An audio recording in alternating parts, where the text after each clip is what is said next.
Hey, Falcons and NFL fans. Welcome to another episode of NFL Jocks and Pigskins on Atlanta Sports Unlimited Network. I'm your host, Dave Holcomb, with Tom Pollen. I didn't get back Chris this week, but I'm getting back Tom, which is a great help.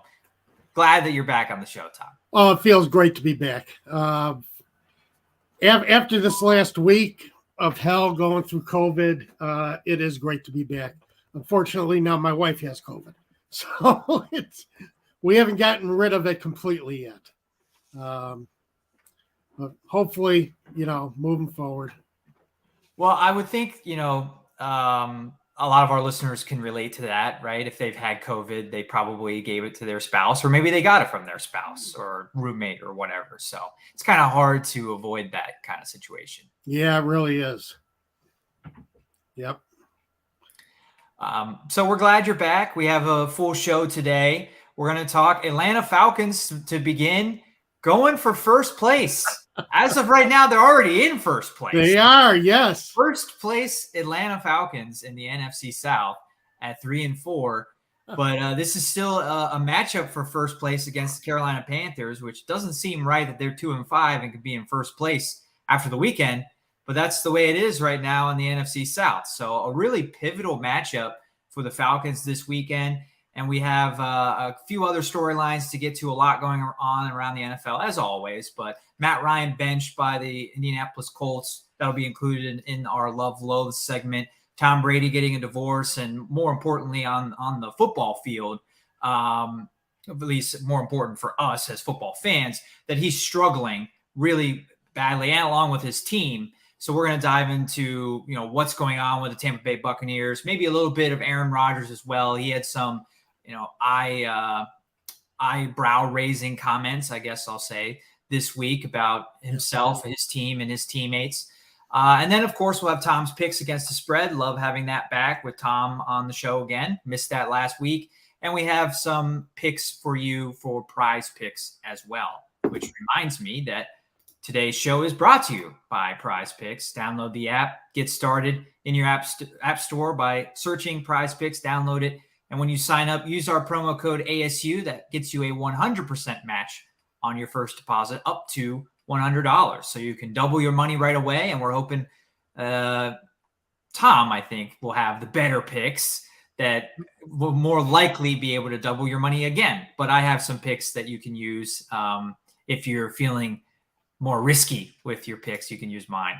I've had trouble with really all my picks this year. I've never had such a hard time doing the eliminator, which is just like picking Survivor.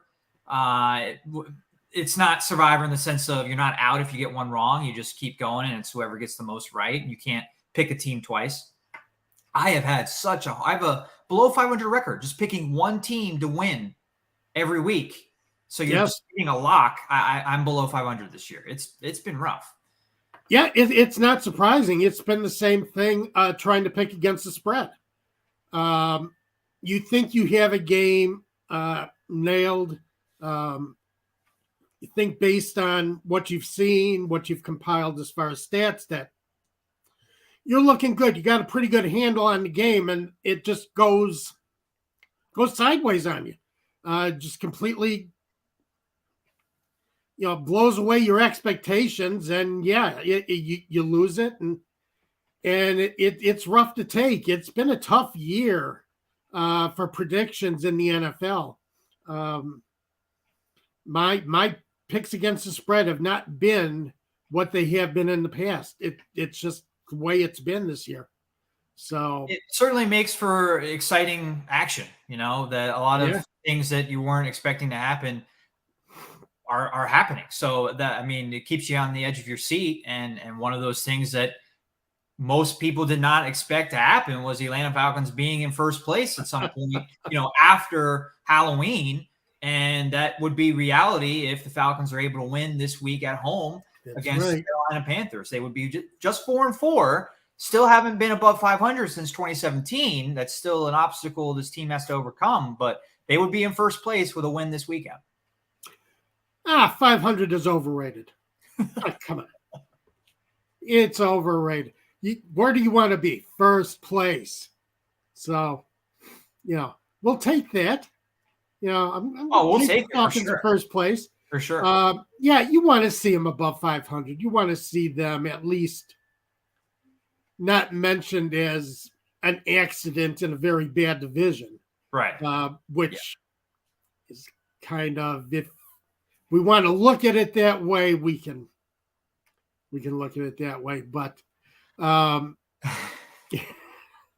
I mean, right now it's a bad division. We're hoping the door is open for the Falcons. It's kind of wide open. Wide open for them to take this. And this is a really big game. I've already said that like 4 times, but even besides the fact that puts them in first place halfway through the season, when you look at the Carolina Panthers, they don't seem like much of a threat at 2-5. But if they get to 3-5 this weekend, they're 3-0 in the NFC South. And Atlanta would also be 3-5 in a tie with them. Don't have the tiebreaker, the head-to-head with Carolina, and New Orleans will have a say in this too. They could be 3-5 at the end of the weekend as well. But just Atlanta, if they lose to Carolina, they would be 0-3 in the NFC South, and again not have the head-to-head, the first matchup with Carolina. So just for that reason, really, to get into first place, but more importantly, get a division win would really be big. Yes, they have to. That's why this game is even more important than just playing for first place and playing for 500. Getting that division win under their belts, because it's going to come back to bite them later in the season if they can't start generating some wins against the division. And again, we've said it all year, Dave, the division's wide open to do this against. Yeah. I think, it's a problem with the Falcons not coming out. I don't know what happened to them last week. Because we thought it was a winnable game. You thought it was a winnable game. I listened to your show. They just got pounded. Now, this team is good enough to win, but they cannot give up 28 straight points. 21 unanswered. 4 drives, 28 points is what Cincinnati put up. You can't beat that. And that's what gets me is we thought we had a handle on the Falcons team, thought that maybe this defense was coming together, and next thing you know, it falls apart. That was a frustrating thing last week.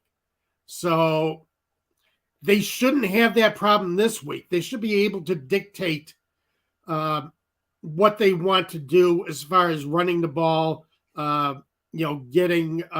limiting Mariota in the passing game, getting Algier and Huntley and Mariota going in the running game. They should be able to do that this week.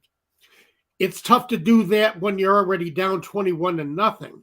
Right. You can't. Atlanta's not built to come back from a 21-0 lead. We've seen a lot of comebacks by a lot of teams this year. Atlanta's not one of those teams that can do that, though. Right. So, but I think they're very capable of winning this game. I just don't have any faith in Carolina. And, I know they've won now under Steve Wilkes. They've kind of righted the ship a little bit. Yeah. And it's good to see, because I think Steve Wilkes really took a kind of got screwed by the Cardinals. Deserved more than a one season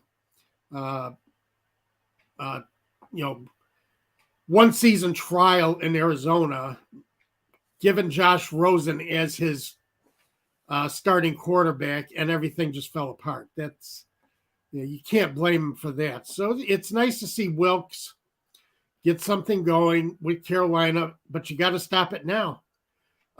They've beaten the Rams and the Buccaneers. I mean, that's before the season. That sounds like that would have been a great. They beat the Saints though, not the Rams. Yeah. I'm sorry. It was a close game against the Rams, though, wasn't it? I forget the final score of that game. No, that was 24-10. Okay. Yeah, I missed on that one. But, I mean, they looked better last week against Tampa Bay, but we're seeing that Tampa Bay is not the team that we expected at the start of the season. Tom Brady's coming apart. And there's some interesting insight into what's going on that I saw Kurt Warner present on NFL Network this week that, I think we can go into a little bit later. So last week's win isn't as impressive for Carolina. Sure. Yeah. That's the funny thing about the NFL. You think you got a marquee win, and then a couple weeks later, you look back and you say, oh, well, maybe that team really wasn't as good as we thought. The same thing happens when you lose to a team. You get blown out, or you lose to a team and you're like, wow, we lost to a really bad team. And then a month later, that team's really good. So, or that was like the beginning of their winning streak or something. That happens all the time in the NFL. So hopefully that wasn't the beginning of a Carolina winning streak last week. So, what we have to worry about is the Atlanta secondary again, but they're not playing the same wide receiver group that they had to face last week. Yeah, and that's what I was just about to say. Let's get to some of the comments. That's what our commenters are really harping on, is the secondary, and that was a big reason why they lost last week. Yeah, I think it was. Not to make excuses, but when you're down a couple guys in against Joe Burrow and that three-headed monster at wide receiver, I think Brian's right that it was a depleted secondary, and Joe Burrow just had a terrific day. It was his best game of the season by far. Offensive line looked better. I think I heard before watching the game. I didn't watch it live. I heard before watching it. People were saying, "Oh, that offensive line is coming together." Falcons still got a few sacks and hits on him, but when he had time, he just tore the Falcons secondary apart. Oh yeah, over 200 yards of offense for the Bengals in the first quarter. So it was a winnable game, yes, but it was always going to be tough on the road. We always thought that that 3-week stretch where they were playing the Buccaneers, the 49ers, and the Bengals were going to be a really tough stretch of games. Tampa Bay doesn't look as good as they did three weeks ago, maybe, but it still was a tough stretch that they came out 1-2, and they were competitive on the road against Tampa Bay. So I'm not discouraged at all by the Falcons, and I think they will win this game, even with a depleted secondary. Will make it tough, but I think they should win against P.J. Walker and the Panthers on Sunday. Well, again, that's the thing. You're facing P.J. Walker, which is a long way from Joe Burrow, and nowhere near the passing attack. The core receivers that Cincinnati can throw at you. I think Atlanta is finding an identity on offense, which I like. But the problem last week was they fell behind too far too fast to make that identity work. Because on their touchdown drive, they kind of did it again, running the ball effectively, getting Mariota into some positive situations to be able to throw the ball, using Mariota's mobility, and they drove down the length of the field and put up a touchdown, put up a score to kind of bring the game back within reach for a moment. But it's nice to see that that identity is kind of taking hold with this team. And I think, Smith has found out that, this is a great way of running the offense. It's not using your last two, first overall, number one, first round picks, when Pitts and London, you're not making as much use of them as you would have thought, but yeah, you do what's you're being successful at, and it's working for them. Yeah, I agree. And I absolutely, I think you're dead on when you just can't. The Falcons can't afford to fall behind by 21 points. No. And even early in the game, that's not going to work for their identity on offense. That's a great way to put it, Tom. Yeah. Compass Precision asks, is Carolina's success sustainable without McCaffrey? Seems like the coaching change there is been good for Carolina. I think it has been a good coaching change, but probably too early to say for sure that it's a great coaching change and that Wilkes is going to be, the coach next year or whatever. And as Tom said, I think, you're looking at the opponent. Yeah, before the season, beating Tampa Bay was a good win, but right now everybody's beating Tampa Bay. So yeah, that's we'll see what we get out of Wilkes and the Panthers this weekend. And Brian makes a great point about Atlanta does not play Carolina particularly well at home, is what Brian says. And that's true the last two matchups. The Atlanta Falcons, funny also little tidbit about this rivalry. This is the third straight year that the Falcons and Panthers are playing either on October 29th, October 30th, or October 31st. So I guess the teams just love playing each other close to Halloween, at least recently. And the last two matchups in Atlanta, Carolina has won. But before that, Atlanta had won 5 in a row. Carolina has not won 3 in a row in Atlanta since 2005 or 2007.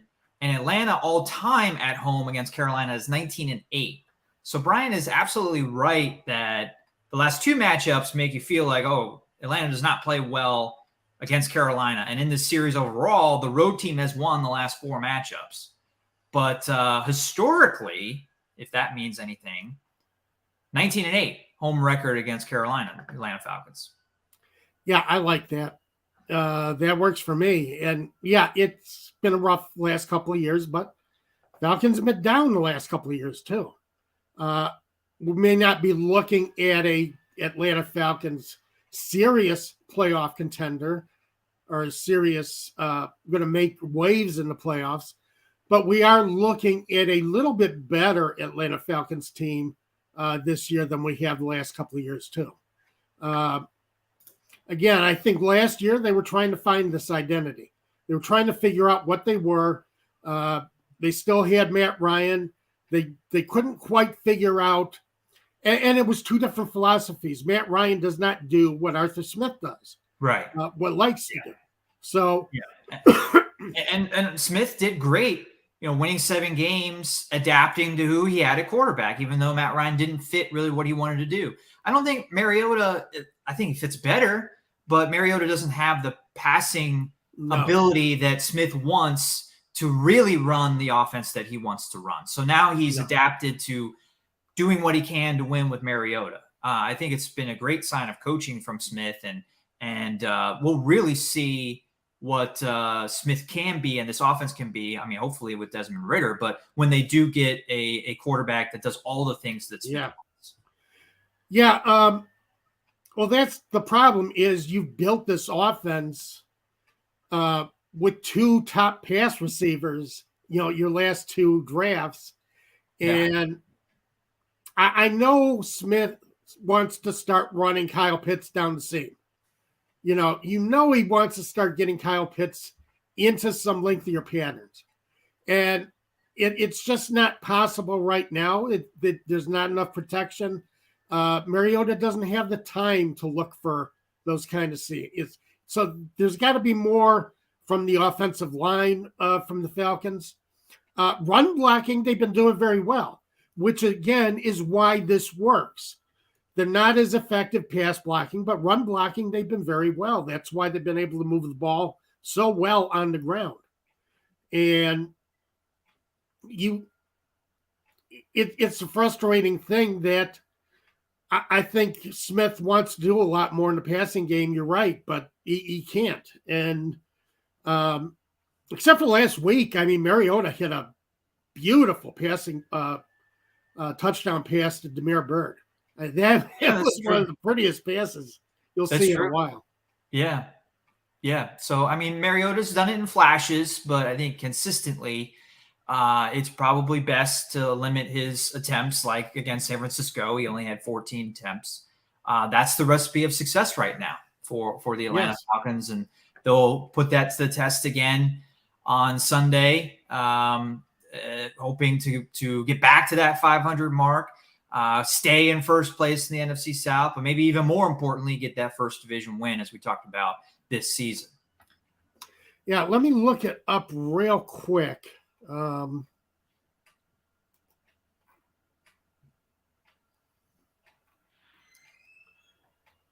Yeah, Carolina, well, they're actually fairly effective on the ground. They give up 4.1 yards per carry. So not bad, but it's still a defense that the Falcons can attack on the ground. So, I like how their strengths line up against Carolina. Well, you mentioned Matt Ryan not being exactly what Arthur Smith wanted. He hasn't exactly been what the Colts wanted either, although I think he didn't fit with the Colts like everybody thought either. As we start our love-loathe segment, I'm going with what I loathe first, not what I love this past week. And I absolutely loathe the benching of Matt Ryan. And don't mistake this for me defending his play. He hasn't been good this year. Absolutely below average. But there are hints that this decision is coming more from Jim Irsay than from Frank Reich and even Chris Ballard, that the owner is having a pretty major say in this quarterback change. And that would make sense to me, because why would Frank Reich, a guy that's on the hot seat, go away from a guy that's won an MVP, been to multiple Super Bowls, gone to the Super Bowl, even if he's a shell of that former player? Frank Reich would not make this change. I know Ryan's hurt, so he wouldn't be playing this week anyway. But if you wanted to make a quarterback change and you're Frank Reich, you go to Nick Foles. You go to the guy that actually has come off the bench and won a Super Bowl for you as an offensive coordinator before, as a backup quarterback coming in. Yes. This team is 3-3-1. They shouldn't be giving up on the season. Starting Sam Ehlinger, to me, the Colts are giving up on the season. It's giving up on the season. Yes, it is. Now, Pro Football Talk, Mike Florio had an interesting take on why this has come down from Jim Irsay. And I don't think it's really been brought up publicly as much as it should. I think what Irsay is looking at is Ryan has guaranteed $12 million in base salary for 2023. He also has an additional $7.2 million guaranteed for injury, and a roster bonus of $10 million, which is also guaranteed for injury. So you're looking at an additional $17 million on top of that $12 million if Ryan gets hurt to the point where he can't pass a team physical by the third day of the new league year in 2023. So that could have a lot to do with it as far as the way the financials line up. Now, why they're not going to Nick Foles, that's a good question, because you're right. He's your next chance to actually dig this season out. What you're basically doing, you're giving up on the season by putting Sam Ehlinger in there. You may see what you have, but he didn't show much last year. I don't think you're going to get much out of him this year. I think the Colts are on their way to the bottom of the league right now. Ehlinger showed promise in the preseason. Reportedly, the Colts liked the way he looked all summer. They kept him on the roster as a third quarterback, that's a little unusual. It's happening more often in the league today, but it still makes headlines when you keep a third quarterback. You do that because you like a young guy, that's a developmental guy, whatever. But that's, I think, the key word. He's a developmental guy. And yes, when you're 3-3-1 and you're pushing for the playoffs and your head coach is trying to save his job, he's turning to a sixth-round quarterback, second-year guy who's never started before to save his job. And that just would not be happening if Irsay wasn't having a say in this, in my opinion. Well, again, that's the thing. That's one of the reasons why this has come down from Irsay.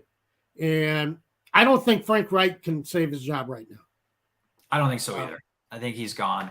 I definitely think he's gone. Brian's absolutely right. Their offensive line is terrible. I've got some of their offensive line stats here. There's not many offensive line stats that exist, but here are some good ones for the Colts. They've given up 24 sacks this year, second most in the league, 110 pressures, third most in the league, 88 quarterback hits. That is the most in the league. And they are 30th in rushing, despite having the reigning NFL rushing champion in Jonathan Taylor, who has missed 2 games, but Taylor not been able to get going in the games that he has been playing in. And that Colts rushing attack is not there. The pass protection is not there for Matt Ryan. And that's a big reason why he's getting hit all the time and coughing up the ball. Yeah. Yeah. For a team that really did concentrate on building an offensive line, and for a couple of years had really had a quality offensive line, it fell apart all of a sudden for them. I'm not sure where things went wrong with their offensive front. Beats the heck out of me what happened there. It literally has you scratching your head. I think Chris Ballard, the general manager, too, because he's been so careful at handing out, free agent contracts, and he's built through the draft, and he's so careful with the money. And it took until the day before the season, at 9 p.m., there was 15 hours until kickoff for the first game until he finally gave Quentin Nelson the contract extension. I think Ballard is wishing he would have waited 15 more hours and not got the contract. But Quentin Nelson had been an outstanding player for him. I know, but he's not really. He's not now. And Smith at right tackle isn't, and Ryan Kelly hasn't been, and I think it's easy to say now, but the plan to go into the season with a developmental player at left tackle was a disaster. I mean, You can have expensive guards and a really good right tackle, which they don't have, but they could have that. But if you don't have a left tackle, then your offensive line isn't going to be elite. And that's the other issue, really, with the Colts. Falcons fans know that, but watching McGarry the last couple of years. Yeah, it's true. So, I am curious if anybody watching Falcons fans, if you have any other opinions about Matt Ryan, are you guys really sad? Are you upset he got benched? I'm upset. I would love to get more of that feedback because I don't get a whole, working at home. I don't get a great feel of what the Falcons fans are thinking for outside of the Falcons, and maybe it's not on their mind. Maybe just trying to beat the Panthers is on the fan base's mind. But if you have a take on Matt Ryan, send it our way in the last half hour of the show. I would love to read about it. Mm-hmm. Yeah, so would I. I'd love to see it. One of the other things I loathe seeing this week, the Tom Brady announcing, him and Giselle announcing the divorce. I'm not a big Tom Brady fan. That's an understatement. I quite frankly haven't liked the guy for the last 20 years. But I still, I don't necessarily feel bad for him, but I don't want to see, other people in pain. I don't get off on that like some people in this world, unfortunately. But so he's getting the divorce. I hated seeing that. And whether or not that's impacting his play, Tampa Bay is not playing well, and Tom Brady is a big part, I think, of what's going on. It's maybe not a big part, but he's part of it, and he's a big part of it. A big part. Okay. So you teased the Kurt Warner thing at the top of the show. What did Kurt Warner have to say about what's going on? I watched a video on NFL.com, and Kurt Warner kind of does a quarterback's corner where he looks into. Grinds a little deeper into the tape than you normally look at. And one of his quarterbacks he featured this last week was Tom Brady, and kind of talking about how Brady is missing what should be obvious reads. Considering that Brady's been in the league 20 years and seen everything 10 times. 2 dozen times. So the fact that Brady will either miss a read or will delay on taking advantage of a read. If a defensive back is supposed to, defensive back has got a choice between taking the hook route to the outside or taking the in route. If the defensive back takes the, bites on the out route, then you hit your receiver with space over, over the left side as he's coming on the in. If that defensive back breaks in, you can hit the sideline route a lot easier. Brady's not doing that. He's missing it. One of his passes to Evans last week, his overthrow, was he sees Evans. One of the problems is whether it's Evans didn't come out of his route early enough, or Brady didn't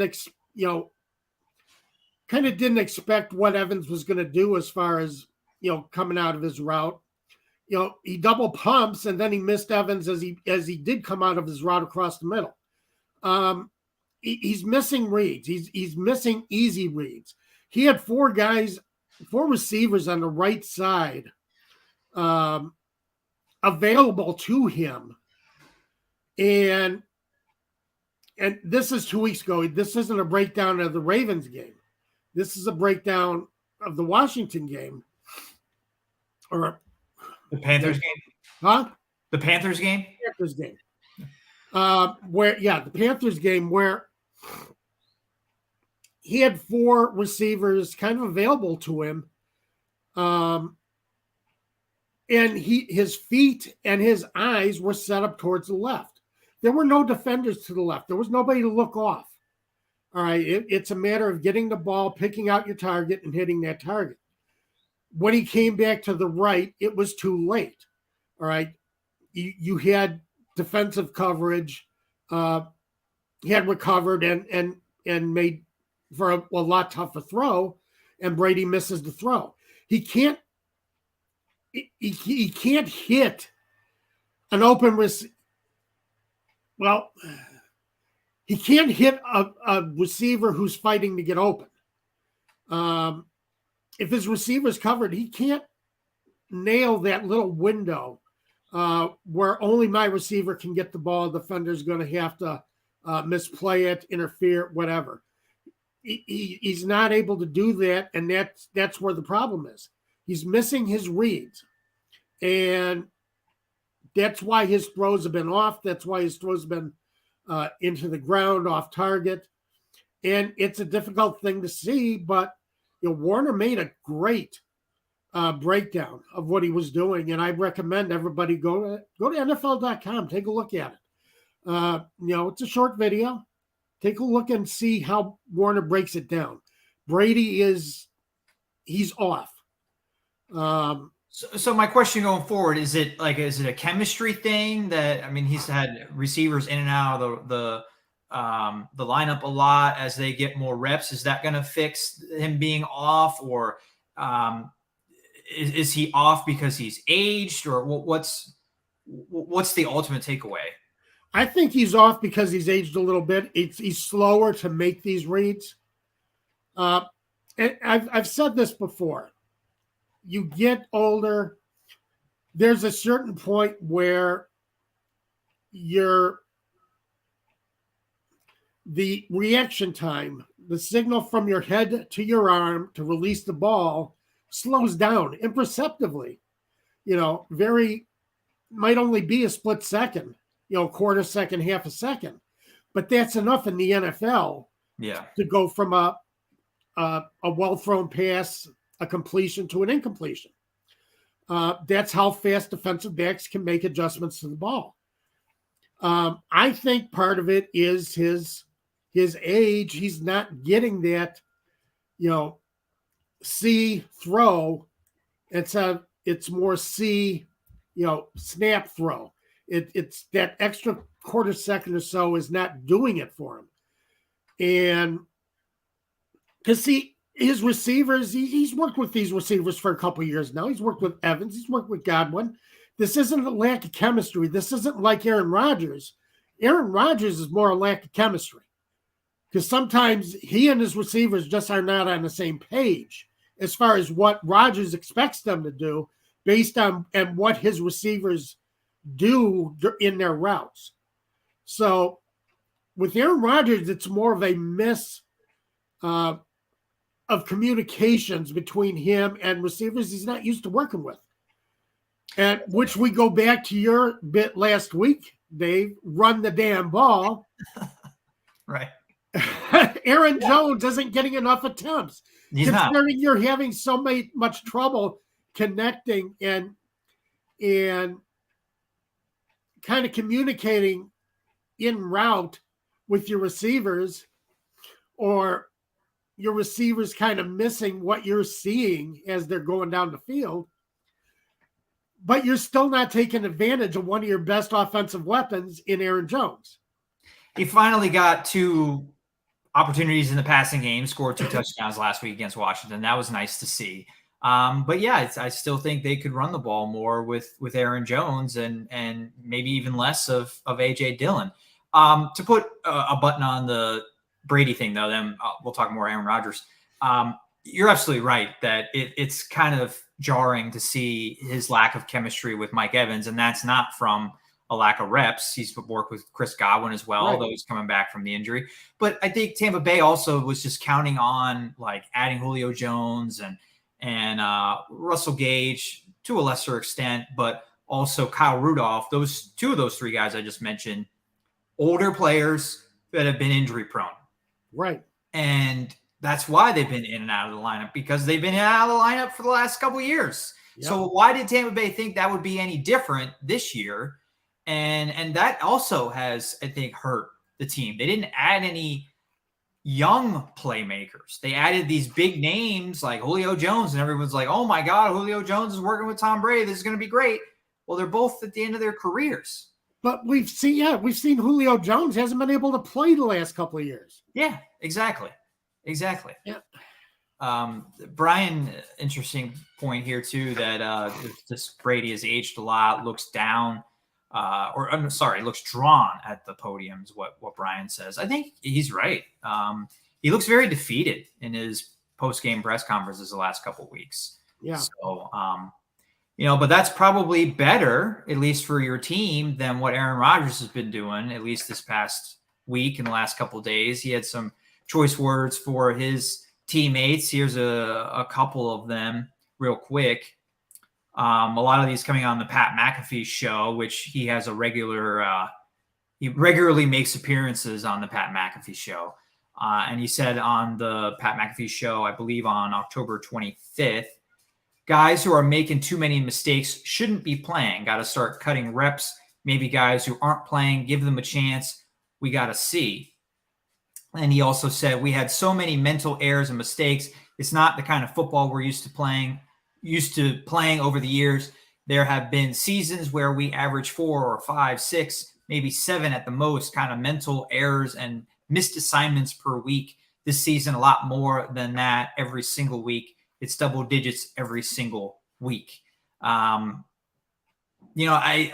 one reaction to that, calling for guys to be benched and cut reps and put in backups and maybe even practice squad players. Well, we'll see how that works out for the Colts. They're putting in a practice squad quarterback this week. A little bit better than that. He's been on the active roster, but we'll see if that has any impact at all on the Colts. You can't just ask guys off the street to come in and play with you. That's not going to go any better, Mr. Rodgers. So I don't really you got to work with the guys that you got and hope that they start to learn and stop making the mistakes and having this tough love mentality. Maybe it works for some people. Maybe it really works for people that aren't putting in the effort to try and get better. And I don't know if the wide receivers in Green Bay are putting in that effort. But if they are, and then they see their quarterback go off in front of the media about all the mistakes they're making, even though he's not calling people out by name, I still don't think it's a good look for Aaron Rodgers. And this is my third thing that I'm including in my load segment this week. Yeah, it's not a good look because he doesn't have anybody else. All right. He's got what he has. He's got to make this work. He's got to find a way to make it work. And that's one of the things. He's making it sound like it's all on them. Well, yeah, watching some of the things that, some of the breakdowns I've seen over the last week as far as what Rodgers is doing and what his receivers are doing, and the lack of communication between his receivers and Rodgers, or lack of vision as far as the receivers not seeing what Rodgers is seeing. Yeah, there is a lot of miscommunication, but who else are you going to put out there? I mean, nobody. You don't have anybody else. You got to try and win with the guys that you got. And I mean, it's not like baseball where you can go out and make a bunch of trade deadline trades. I mean, there are more trade deadline trades in the NFL than there used to be, and I think that's a good thing. But you're not going to develop chemistry with those guys in time to really make an impact. Maybe by the playoffs, if you get them in your building at the beginning of November, but you got to start winning games now. If you're the Packers, you're already in a big hole. Yep. Look, the thing is, you got to take these guys, look at them in the film room, and say, okay, here's what I saw, and you ran this route, but you weren't seeing the same thing I saw. Dobbs had a chance. He was behind all four defenders last week, kept running his route to the post, and was almost putting himself in the way of another defender. But Rodgers had already let go of the ball, thinking that Dobbs would break off his route and keep heading. He was behind everybody. He was behind the entire defense. And Rodgers was thinking, well, Dobbs is going to break off his route. Here's where the ball is going to be. Dobbs didn't break off his route where he should have. That's the kind of thing. That's vision. That's a veteran quarterback saying, I see these things happening on the field that you're not seeing. Well, you've got to do something to help them see it. Show them what you're looking at, or else, you're going nowhere with these guys. If all you're going to do is throw them under the bus, it's not a sign of a good leader. In my opinion, it's not good leadership. And this is when the Packers really need Aaron Rodgers to be a good leader. He's getting $50 million a year, and that's money that could have been going to Devontae Adams partially, but it's going to Aaron Rodgers. So Aaron Rodgers has to pick up the slack and be a leader for his team and his offense. As I say, Dobbs is going to be a good wide receiver. This is his first year in the league. You got to teach the kid. Sit down with the kid in the film room and say, here's what I'm seeing. Sit down with Tanya and say, here's what I'm seeing. Here's what you should have seen. Here's the reads that you missed, and go about it that way. You're not getting anything done. There's no one else on that team. There's nobody on the practice squad who's going to come up and not make the same mistakes. Yeah. You got your best lineup out there right now. You better make something happen with them. Yeah. Yeah, absolutely. Let's get to some more of our comments. Eric Mack says it's over for Tampa. He's counting them out the rest of the season. Brian says it's not going to get any better for Mr. Rodgers at Buffalo Sunday night. I absolutely agree. I think no, it's not. Bills are going to blow them out. Buffalo has one of the best defenses in the league by far.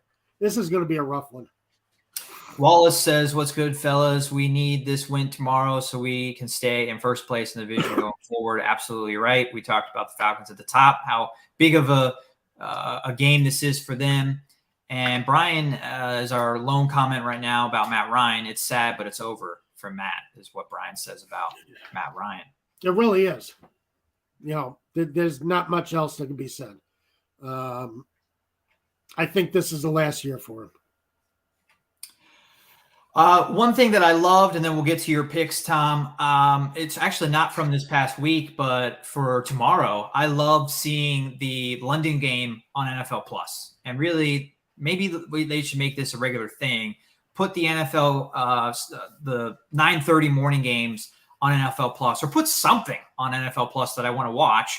other than hockey. It's great that they have the hockey now on ESPN and it comes with ESPN Plus, but there's so many. I'm not into college volleyball and college soccer and the secondary college sports, which I think is mostly what ESPN Plus is for. So it would be nice to have, an NFL game on NFL Plus. We'll get that tomorrow. So Australian rules football. Yeah. Hey, that made ESPN. I'm telling you, when ESPN had nothing, they had Australian rules football. Well, I mean, they had Big East basketball back in the day. Maybe that was before they had Big East basketball. They had Australia, whatever. But so I'm looking forward to the 9:30 game tomorrow. Tom, what are you looking forward to with your picks in Week 8? Well, and for one thing, one of my loves from last week, and I got to bring this up. Come on, Dave. It's been a rough enough year for me. I was trying to move on, but I know. No, not happening yet. In a minute. The Bears kicked Bill Belichick's butt last week on Monday Night Football. Oh, is that such a fun game to watch? The Bailey Zappi experiment, man, the Bears blew him up. He had a couple of nice touchdown drives early. Then the Bears just blew him up. Ran for over 230 yards. Just rammed the ball down the Patriots' throats. And it was just so much fun. It's the first time the Bears have won a regular season game at Foxborough. Ever, really? Wow. Yeah. So that was a fun week. So I just had to get that one out of my system. We got this week. I am taking an upset. The Commanders, the Washington, the team formerly known as the football team, getting +3 against the Indianapolis Colts. I do not think this is a good spot for the Colts. And I like some of what the Commanders are doing. Terry McLaurin's really having a hell of a year there. Carson Wentz, is still an up and down quarterback, but I think everything around Carson Wentz is good enough to be able to take the Indianapolis Colts down, especially since the Colts still just refuse to use Jonathan Taylor. Can't get Taylor on track. Don't give him the carries when they do have a chance to get him on track. I don't like the way that has gone. Well, a quarterback is Taylor Heineke, though. Well, this week's Taylor Heineke, okay. Which is another. Okay, yeah, I'm sorry. That's These things happen. Dave. Yeah, I know, Brian. Brian's off my back. Yes, I know it's Tyler Heineke, which is another reason why I think the Commanders are better set up this week for a win over the Indianapolis Colts, because I think Heineke actually is not a great quarterback, but he's a good enough quarterback for Washington to rally this offense behind. Let's see. Dolphins -3.5. Who are the Dolphins playing? I can't read my own writing here. The Dolphins are playing the Lions on the road. Yeah. Lions coming apart. Lions are coming apart. Dolphins didn't look great last week with Tua. But this is a Lions team that I thought had maybe we're going to take a next step this year, and it's falling apart for them. Jared Goff is falling apart for them, and I think that the Dolphins win plus the 3.5 on the road. Titans are giving 3.5 points to the Houston Texans. Take the Titans in this one. They have a terrible run defense. Derrick Henry is going to eat this week. So, yeah, I know Tannehill's hurting, but, the Texans are giving up run yards like crazy the last 3 weeks. people are figuring out Lovie Smith's defense really quick. And I think the Titans are ready to. No, I think all year they've been giving up a lot of rushing yards. That was one of the games Jonathan Taylor's actually done well. Was week 1. He had, I think, over 160 yards rushing. Yeah. That was all the way back week 1. So it's been all season for that Houston Texans run defense. So, yeah, I definitely think you take the Titans. Brian likes that. Henry, 200 yards. Titans are only getting 3.5. Go ahead, take the Titans. If you want to add a 4th to your parlay tomorrow, Raiders are getting 1.5 against the Saints. I think the Raiders, Josh Jacobs is running like crazy right now. He's been one of the dominant backs in the league at this point, and I think he's going to do the same thing over the Saints tomorrow. As a matter of fact, he's one of my prize picks this week. Nice little seg into prize picks. Josh Jacobs, 85.5 yards. Take the over. Definitely take the over. He's gone over 100 yards his last 3 games. Josh McDaniel has shown that he's willing to have faith in Josh Jacobs to run that offense behind. So go ahead and take Jacobs, and I like even 85.5 yards. I like that for prize picks. Yeah, that's a high total, but can't disagree with how Jacobs is running. He's running like a guy that needs a new contract. You know, the Raiders did not pick up his 5th-year option on his rookie deal, and he's running like a man that's a little bit upset about that. He sure is, isn't he? So that's one of my prize picks. Who do you got for prize picks, Dave? I have Brandon Ayuk, 4.5 receptions. I'm going over. He's done well the last 2 weeks, had that big game against the Falcons 2 weeks ago. And, the Falcons, I guess they weren't banged up in the secondary for the San Francisco game, but not one of the better pass defenses. So I wanted to see Ayuk, would he be able to do it against another team before like really trusting him in like fantasy or prize picks. But did it again last week too. 7 receptions, 82 yards against Kansas City. So I've got him over 4.5 receptions. Jacoby Brissett has averaged an interception per game over the last 4 weeks. I've got him half an interception. I'm going over. So I'm basically just picking him to throw a pick this week. Didn't have an interception last week, but that means he's due for one this week. So I think he's going to get one. And I'm going with your boy, Justin Fields, 47.5 rushing yards. He has had at least 47 rushing yards 4 weeks in a row. Yeah. No, I'm sorry, 5 weeks in a row. He's had at least 47 rushing yards. So if he gets at 47 again, he'll be just under because it's 47.5. That's a really interesting line right there with 47.5. He's actually only gone over that 3 times this season, but 3 times in the last 4 weeks, and he's been right at 47 5 weeks in a row. So I'm counting on him getting some more rushing yards, and that's my third pick. That's a good one because I have Fields too. The Bears ran more designed runs last week. Between the Thursday night when they lost to the Commanders and last Monday night, it was almost like a mini bye against the Patriots. They made a lot of adjustments in their offense last week, which is one of the great things that happened. And one of those adjustments was a lot more designed runs for Justin Fields. So I think Justin Fields is definitely set up for that over 47.5. I think that's an excellent pick. Now it's definitely going to be wrong. No, Dave. I've had it. I'm like, this is it. I'm turning it around. This is a great pick. It's the start of a winning streak. I love it. Hasn't happened.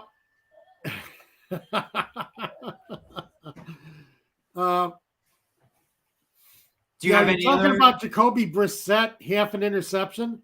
Yeah. I was hoping Aaron Rodgers would actually be on the interception list. He's not on the interception list.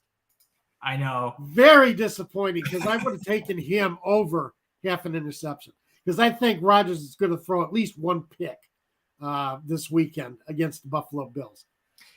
You look at my stats as I did my stats this week.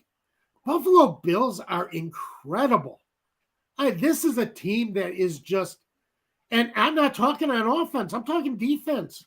Yeah, right. This is this is an incredible team. They're truly heading. I don't see anybody shutting them down right now.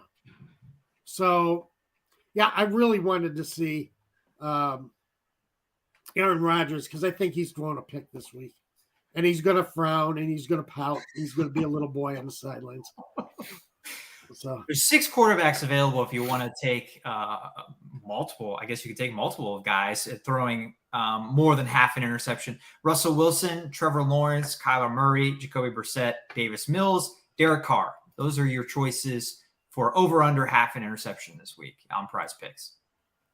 Yeah. So I really only have 2, the Justin Fields and the Josh Jacobs. What are yours ones again? I got Brandon Ayuk over 4.5 receptions, Jacoby Brissett over one pick, and Justin Fields over 47.5 rushing yards.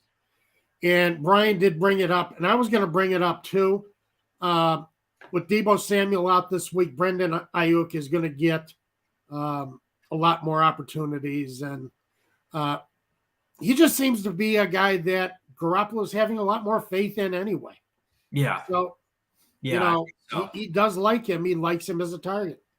So I think, he definitely goes over the 4.5. Well, best of luck to everybody with their Prize Picks. If you're new to the app, get started this weekend. Download it in your app store. And when you do, use our promo code ASU. That gets you a 100% match up to $100 on your first deposit. So great way to get some free money to get started. And then you can use our suggestions to hopefully, win some additional money. Right. I mean, this is the great week to do it because we got some great picks for you. So go ahead, sign up and plug those picks in and enjoy your winnings. You have any plans for Halloween weekend? No, I still have dealing with chest congestion from the COVID. So it hasn't been as easy. I'm not sick anymore. I'm not at a point where I'm feverish and that stuff, but it's not. It's still a little bit of recovery to do. And then, the wife with dealing with the COVID. Yeah. So, no, really not doing anything this Halloween weekend. Well, I hope everybody else out there has a great Halloween weekend. I'm wearing my Reese's Peanut Butter Cup shirt today. All right. We all know what Dave wants for Halloween. Absolutely. A whole bag of Reese's Peanut Butter Cup and scary movies. I don't know. Maybe some Psycho, maybe some Shining. What Lies Beneath is another one of my favorites. I think The Fog is a new DVD that I've got, another John Carpenter one. So the original, not like the remake. That's what I'll be doing. That's great. That's a great way of spending the weekend.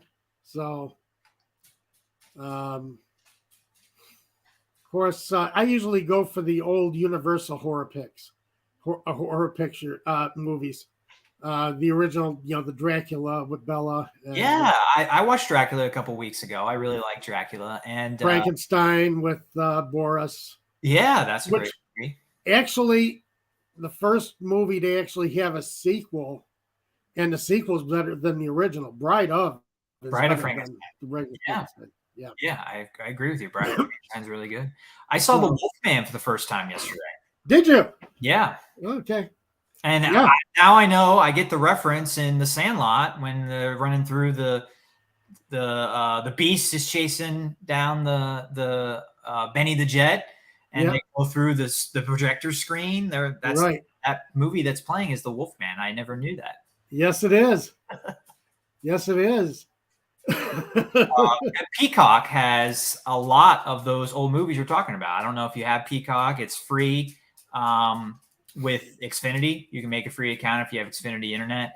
Highly recommend if you haven't signed up for a free account of Peacock, if you have Xfinity, or if you want to sign up for an account, I think it's $5 a month.